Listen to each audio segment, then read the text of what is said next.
డబ్బు లేకపోతే ఈ సమాజంలో పరువు అనేది ఏమి ఉండదు కదండీ. కనీసం పక్క వాళ్ళు పలకరించుకోవడానికి కూడా టైం ఉండదనుకుంటా బహుశా.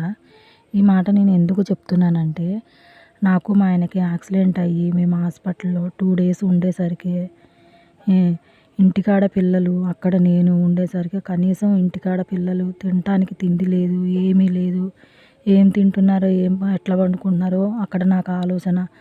అక్కడ నేను ఎలా ఉన్నానని నా పిల్లలకి ఆలోచన. మా ఆయనకి దెబ్బలు తగిలినాయి, నాకు దెబ్బలు తగిలినాయి. ఆ!